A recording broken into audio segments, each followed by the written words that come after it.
क्या बात है, क्या कहने, यकीनन दुनिया मकाफाते अमल है।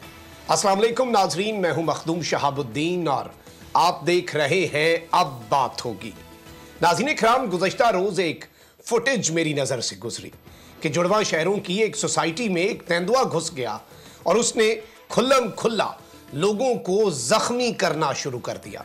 लोग ये फुटेज देखकर और ये मनाजिर देखकर बहुत ज्यादा हैरत ज़दा हुए और इस हैरानगी की वजह समझ नहीं आती, क्योंकि मैं तो हैरान नहीं हुआ, क्योंकि जिस मुल्क में जंगल का कानून हो तो उस मुल्क में जानवर तो राज करेंगे ही। वैसे इसकी हमारे मुल्क के हालात से मुमासलत महज इत्तफाकिया है। आगे बढ़ते हैं। नाज़रीन इकराम, इंसाफ किसी भी मुआशरे की तरक्की और बका का ज़ामिन है, लेकिन मसला यह है कि सिर्फ इंसाफ होना नहीं बल्कि इंसाफ होते हुए नजर भी आए।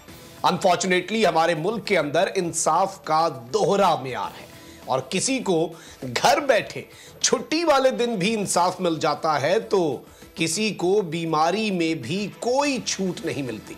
यकीनन इंसाफ का ये दोहरा मेयार हमारे मुआशरे के लिए, मिनहसुल कौम हमारे लिए लम्हा फिक्रिया है।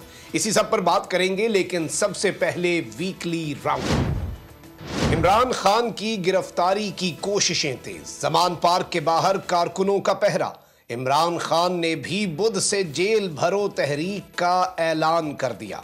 अवाम पर एक और पेट्रोल बम गिरा दिया गया। महंगाई की एक और लहर अवाम की जिंदगी अजाब बनाने के लिए तैयार।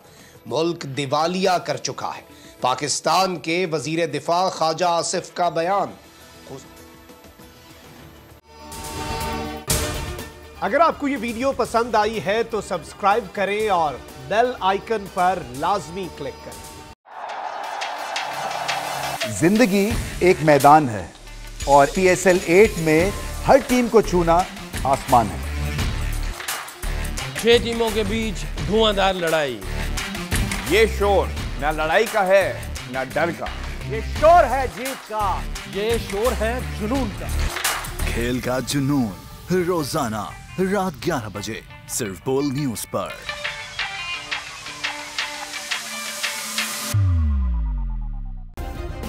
सब्सक्राइब करें और बेल दबाएं ताकि कोई खबर रह न जाए।